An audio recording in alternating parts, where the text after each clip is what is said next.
ওম শান্তি। Good morning. সবাইকে নমস্কার জানাই। আজ 3রা ফেব্রুয়ারি 2026 সাল। আজকে প্রাতঃ মুরলিতে বাবা সুন্দর এক বৃক্ষের কথা বলেছেন, যে বৃক্ষটি আমাদের জীবনে পবিত্রতা ও সেবার প্রতীক হিসেবে কাজ করে। হ্যাঁ, সেই বৃক্ষটির নাম হলো দৈবী বৃক্ষ।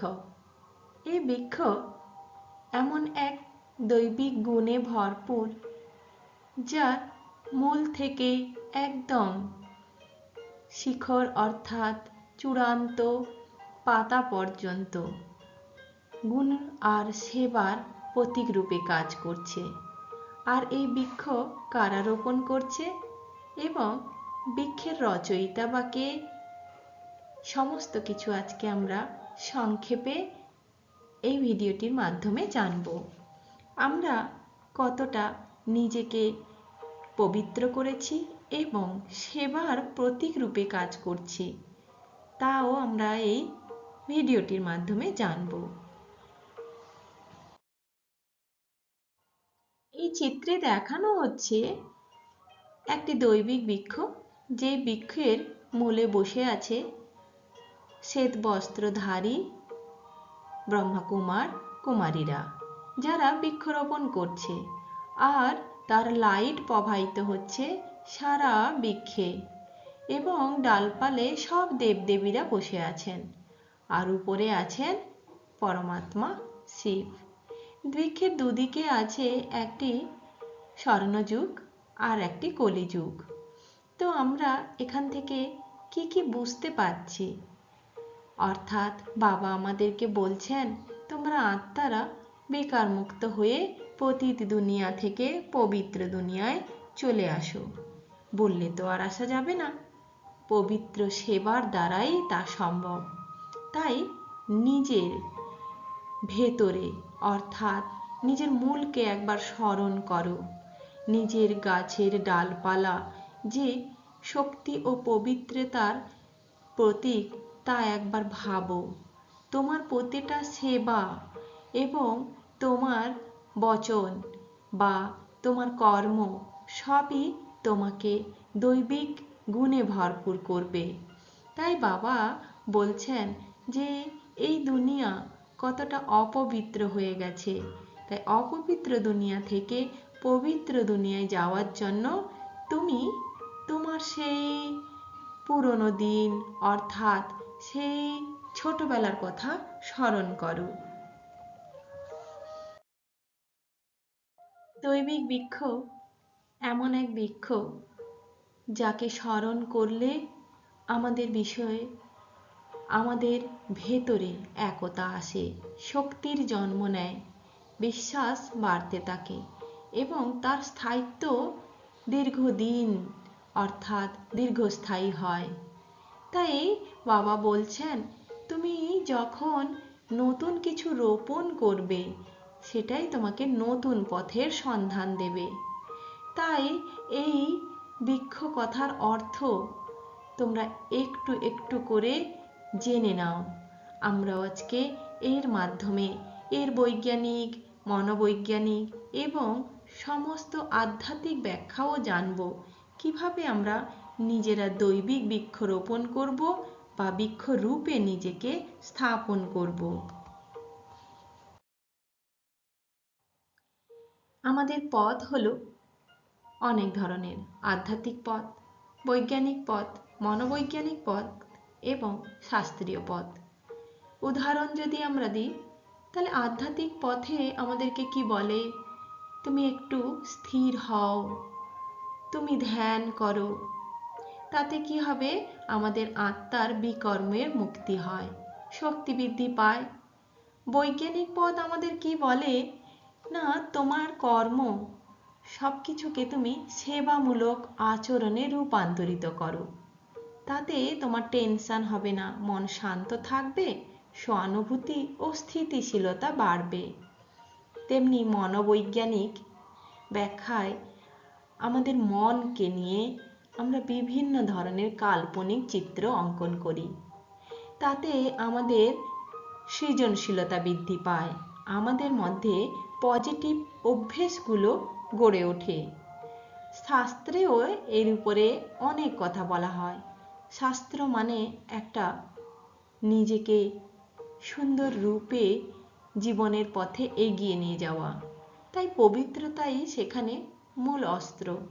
পতিত আত্মাদের পুনর্গঠনের জন্য সমাজে পবিত্রতা বৃদ্ধি করতে আমাদের মতো ত্যাগী যোগী মানুষদের স্যাপলিং অর্থাৎ দৈবিক বৃক্ষের রোপণ করতে হবে। তা কিভাবে করব? দৈবিক বৃক্ষের অর্থ ও প্রতীক কি? দৈবিক বৃক্ষ মানে ভগবান বা পিতার দ্বারা আধ্যাত্মিকভাবে স্থাপিত এমন এক জগৎ যাকে গাছ রূপে উপস্থাপন করা হচ্ছে। এটি পবিত্র আত্মাদের উত্থান এবং পতিত থেকে পবিত্র হওয়া কিভাবে সেটা বোঝানো হয়। স্যাপলিং কথার অর্থ হচ্ছে চারা। মুরলিতে বলছে, বাচ্চারা দৈবিক ফুলের স্যাপলিং লাগাও। অর্থাৎ তুমি শুধু একা জ্ঞান নিলে হবে না, পবিত্র হলে হবে না, পবিত্র দুনিয়া বানাতে হবে। আর পবিত্র দুনিয়া পবিত্র বৃত্তির দ্বারা, সেবার দ্বারা, আধ্যাত্মিক জ্ঞান স্থাপনের দ্বারা হয়। তাই তুমি জনে জনে কাঁটাকে জনে জনে বলে বেড়াও বাবার জ্ঞান, বাবার সেবা, তাদের সেবা করো। তারা কাঁটা, তারা পতিত, তাদেরকে পবিত্র বানাও। তাকেই বলা হয় দৈবিক ফুলের স্যাপলিং লাগানো। কারণ তারা ছোট, তারা জ্ঞান নেই, অজ্ঞান, তাই ছাড়া ছোট শিশুর মতো। আমাদের কার্যক্রম ভগবান এবং রচয়িতার নির্দেশে হোক। তাই এখানে বলা হচ্ছে এই বৃক্ষের উন্নয়ন ও সেবা কর্মের দ্বারা তুমি এই বিশ্বতে ফুলের বাগান তৈরি করবে। তার জন্য তোমাকে চারা গাছ রূপে প্রতিটি আত্মাকে পবিত্র করতে হবে। সেবা মানে আমি ভাব নয়, সেবা মানে নিজেকে নিমিত্ত ভাবা, আমিত্বকে ত্যাগ করো। সেবাধারী হওয়ার প্রক্রিয়া হলো বিকার মুক্ত হয়ে পতিতদের পাবন বানানো, পবিত্র বানানো। তাই এটাকে বোঝানো হয় দৈবিক বৃক্ষ শুধু একটা গাছ নয়, এটি সতর্কতা, একতা, প্রেম ও সেবার একটি পূর্ণ কাঠামো। প্রতিদিন আমরা কতটা সেবা করছি, তার ফলে ভবিষ্যতে পবিত্র সমাজ ও দুনিয়া আমাদের তৈরি হবে। আধ্যাত্মিক দিকও আছে, যেমন আমরা চৈতন্যদেবকে জানি, যিনি পথে পথে হরির নাম, কৃষ্ণ নাম গেয়ে বেড়াচ্ছেন। তো দৈবিক বৃক্ষ হলো সেই আত্মার উচ্চতার অবস্থান এবং সেবার ও পবিত্রতার প্রসার, যা নিয়মিত স্মরণের দ্বারা, ধ্যানের দ্বারা এবং সেবার দ্বারা আমরা ছড়িয়ে দিতে পারি যে ঈশ্বর প্রেম কি। এটা প্রসারিত করতে করতে এমন এক বৃক্ষের আকারে চারদিকে ছড়িয়ে পড়ে, যা মানুষকে শীতলতা, ছায়া প্রদান করে। একটি বৃক্ষের প্রতিটি অংশ গুরুত্বপূর্ণ। মূল শক্তির উৎস, ডালপালা পবিত্রতা ও ধৈর্য, পাতা সেবা ও আধ্যাত্মিক সম্প্রসারণ, ফুল ও ফল পতিত আত্মাদের পুনর্গঠন। এর বৈজ্ঞানিক ব্যাখ্যা কি আছে? মানব মনোবিজ্ঞানও এর উপরে অনেক পরীক্ষা নিরীক্ষা করেছে। আমাদের পজিটিভ চিন্তা, আচরণগুলো আমাদের মানসিক ও শারীরিক স্বাস্থ্যকে অনেক উন্নত করে। আমরা নিয়মিত যদি আত্মিক সেবায় বা ধ্যানের মাধ্যমে মানসিক চাপ কমাই, মনকে শান্ত করি এবং সহানুভূতিশীল হয়ে সবার প্রতি করুণা দেখাই, তাহলে কি হয়, আমরা শারীরিক ও মানসিক শক্তি বৃদ্ধি করতে পারি। দৈবিক বৃক্ষ এমনই প্রতিকৃতি যেখানে সুষম পরিবেশে গাছ যেমন বড় হয়, তেমনি মানুষের মন চেতনা পবিত্র ও স্থিতিশীলতা সেবার মাধ্যমে বিস্তার পায়। মনোবৈজ্ঞানিক দিকও রয়েছে। প্রতীক ও অভ্যাস আভ্যন্তরীণ চিত্র আমরা একটু রচনা করি। চলুন ভাবি, আমার মন কি কনফিডেন্ট অবস্থায় থাকে? সেখানে সবসময় মোটিভেশন আছে, হ্যাপিনেস আছে, বিশ্বাস আছে এবং ইন্সপিরেশন আছে, নাকি সব সময় হতাশায় আছে? তাই প্রত্যেক দিন নিজের মস্তিষ্কের যে নিউরোপ্লাস্টিসিটি আছে তাকে বাড়ানো, এটা শুধুমাত্র পজিটিভ চিন্তনের দ্বারা বাড়তে পারে।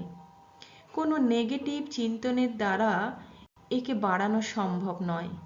তাই প্রতিদিন নিজেকে একটু মোটিভেশন এবং নিজের লক্ষ্য ও সংকল্পকে শক্তিশালী করা। শাস্ত্রেও এর উপরে অনেক কথা বলে। ভারতীয় শাস্ত্র তো আছে যেখানে মানুষ যখন নিজেকে পবিত্র করে তখন সে দুনিয়াকে পবিত্র করে ফেলে। তাই রামকৃষ্ণদেব কল্পবৃক্ষের কথা বলেছিলেন। আজকে আমাদের বাবা দৈবী বৃক্ষের কথা বলছেন, যেখানে ভগবান নির্দেশিত সমস্ত নিয়ম কানুন এবং সেবা কল্যাণ সমস্ত কিছুই উদাহরণ স্বরূপে ব্যাখ্যা করা হয়েছে। অমৃত বেলায় উঠে মুরলির প্রতিটা পয়েন্টকে যদি আমরা অনুসরণ করি, একটু চিন্তন মন্থন করি, তাহলে সমস্ত কিছু পরিষ্কার হয়ে যায়। এখানে অস্তিত্বের মধ্যে আধ্যাত্মিক শিক্ষার রোপণ করতে হবে। অর্থাৎ মানুষ যে অন্ধকার জগতে আছে তার মধ্যে ওই মূল্যবোধের শিক্ষা, নৈতিক শিক্ষা, আধ্যাত্মিক শিক্ষা যদি আমরা রোপণ করতে না পারি তাহলে এই পৃথিবীতে আমরা ফলই পাবো না।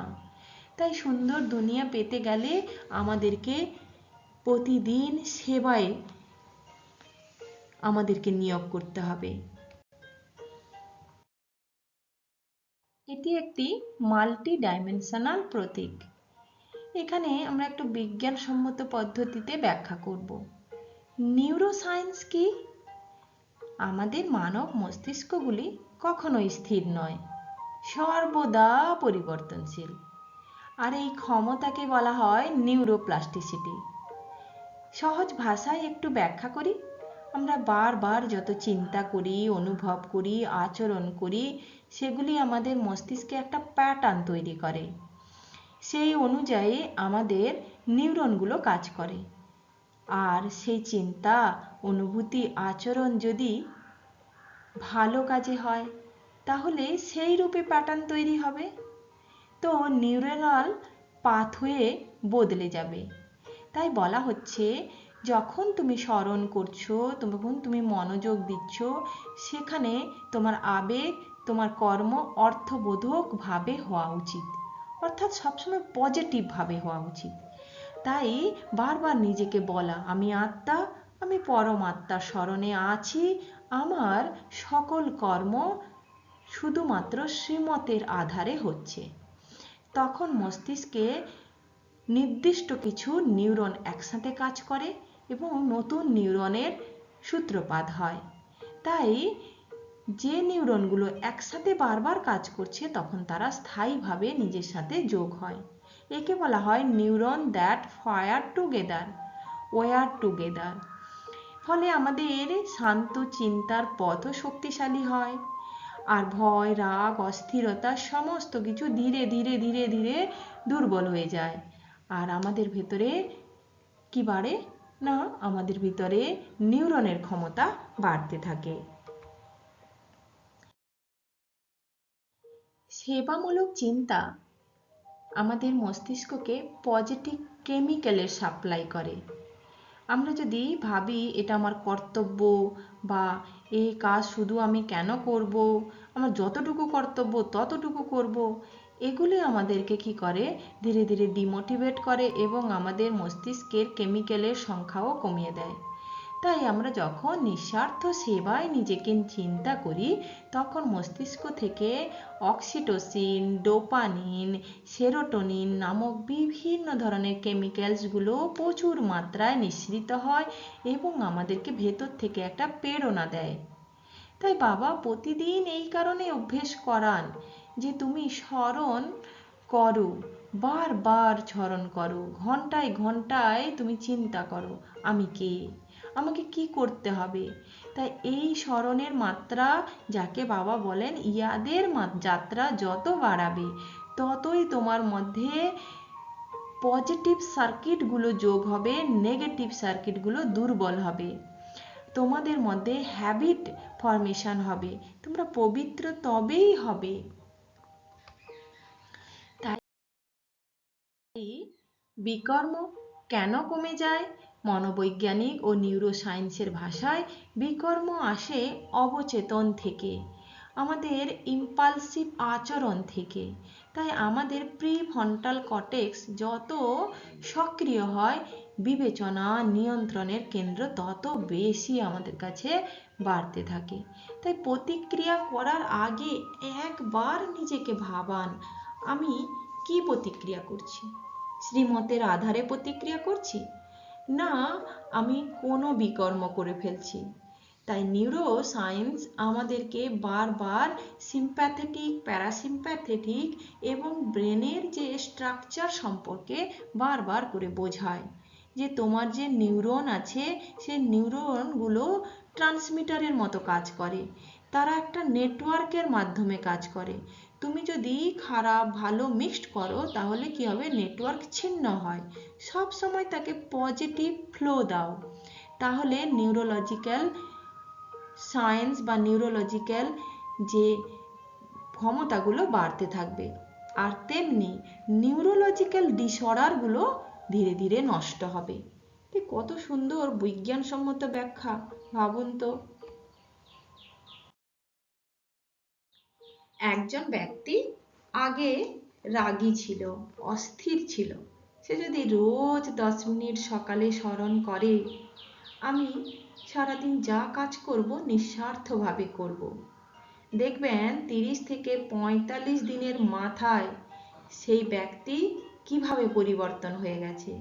তার রাগ একেবারে কমে যাবে, সিদ্ধান্তে ধৈর্যতা বাড়বে এবং স্বাভাবিক পবিত্রতা তার মধ্যে আসবে। হ্যাঁ, এটি কোনো অলৌকিক কাজ নয়, সে নিজেই করেছে, অর্থাৎ নিউরোপ্লাস্টিক সিটি চেঞ্জ করে সে করেছে। তাহলে নিজেকে প্রতিদিন এভাবে অভ্যেস করান। আর কি আছে, এতে নতুন রাস্তা খুলে যাবে। বাবা আজকে মুরলিতে বলেছেন না, তো নতুন রাস্তা কিভাবে খুলবে? যখন মানসিক মুক্তির পথ পাবো, মূল্যবোধের দিশা আমরা বাড়াবো, জীবনযাপনের উন্নতি আমরা ঘটাবো। তাই আমরা সেই সকল মানুষের পাশে দাঁড়াবো যারা হতাশাগ্রস্ত হয়েছে, যাদের সম্পর্ক ভেঙে যাচ্ছে, যারা জীবনকে অর্থহীন বলে মনে করে। আমরা সেখানে নিরাপত্তা তাদের দেব, তাদেরকে মূল্যবান বানাবো। ধীরে ধীরে জীবনের নতুন লক্ষ্যকে আমরা তাদের সামনে তুলে ধরব। এটাই আমাদের ভাবনার ফল হবে, এটাই আমাদের নতুন রাস্তা, নতুন সেবার পথ খুঁজে দেবে। ওম শান্তি।